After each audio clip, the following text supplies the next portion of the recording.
আসসালামু আলাইকুম, কেমন আছেন সবাই? আশা করি সবাই সুস্থ আছেন, ভালো আছেন। আলহামদুলিল্লাহ, আল্লাহর অশেষ রহমতে আমি আমার পরিবার আমরা সবাই ভালো আছি। তো আমার বড় বাবু প্রাইমারি লেভেল পাশ করে গিয়েছে, এখন সে হাই স্কুলে। তো হাই স্কুলের লেখাপড়া আজকেই প্রথম শুরু হলো, এই 25 সালে প্রথম সে আজকে লেখাপড়া শুরু করবে। তো এবার আর বাবার বাড়ি বেশি দিন থাকিনি, কারণ বাবুর পড়া ছিল 1 তারিখ থেকে, তো যার জন্য আর থাকা হয়নি। আর ছোটো বাবুকে এখনও কোথাও ভর্তি করা হয়নি, স্কুলে শুধু ভর্তি করা হয়েছে, বাইরে কোনো জায়গায় দেওয়া হয়নি। তো আজকে আমার ছোটো বাবু আর আমি দুজনেই যে হাদিস পার্কের মধ্যে। তো ছোটো বাবু আসছে তার বড় ভাইয়ের সাথে। ভাই প্রথম নতুন একটা জায়গায় সে ক্যাডেট কোচিং করবে, বাদবাকি আল্লাহ ভরসা, দেখা যাক সামনে কি হয়।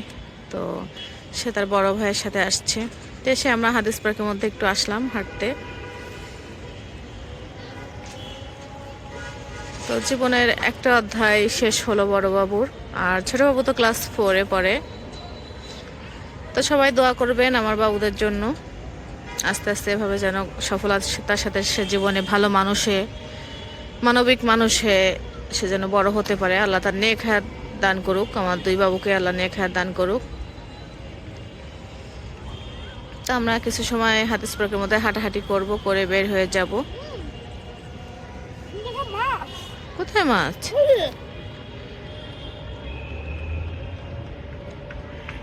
আর এবার বাবার বাড়ি থেকে খুব মন কষ্ট নিয়ে চলে আসছি, কারণ আব্বু আম্মুর কাছে 1 সপ্তাহের মতো ছিলাম। তাতে করে মনটা ভীষণ খারাপ ছিল, আব্বু আম্মুরও মন খারাপ ছিল। আর আমার তো আসার আগে মুখ থেকে কথাই বের হয় না। তো যাই হোক, ভালো মন্দ নিয়েই জীবন।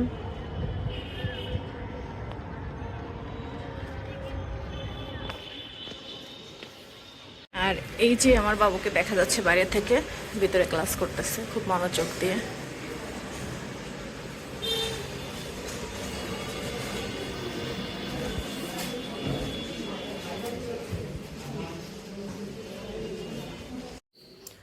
আর এই তো বাবার বাড়ি থেকে শেষ খাওয়া দাওয়া, পিঠাপুলি খেয়ে চলে আসতেছি। তো আসলে আসার মুহূর্তটা খুবই কষ্টদায়ক থাকে, তারপরে বোঝানো যায় না। আর এবার তো বাবার বাড়িতে খুবই কম টাইম ছিলাম, কম সময়ে ছিলাম। তো মনটা সেভাবে অনেক খারাপ ছিল, অনেক খারাপ ছিল, তা বলে বোঝানোর মতো না। আসলে দেখা যায় কি, অনেক সময় আমি আমার চোখ দিয়ে পানি পড়ে, কিন্তু আমি কিছু বলতে পারি না, বোঝাইতে পারি না। মনের কষ্ট মনেই থাকে।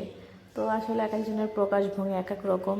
তো এবারটা আসার সময়টা খুবই কষ্টের ছিল, আর না এসে উপায় ছিল না, কারণ কি যে আমার বড় বাবুর পড়ালেখা শুরু।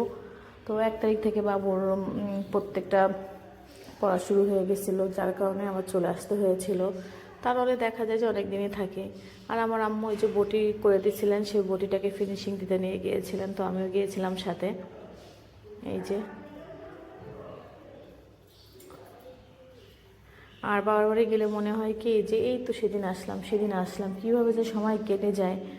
আর ছোটো বাবুর মনটা এবার ভীষণ খারাপ ছিল, খুব কান্নাকাটি করতেছিল। বড় বউ একটু ম্যানেজ করতেছিল, আবারও ঠিক হয়ে যাচ্ছিল, একটু ম্যানেজ করতেছিল, আবারও ঠিক হয়ে যাচ্ছিল।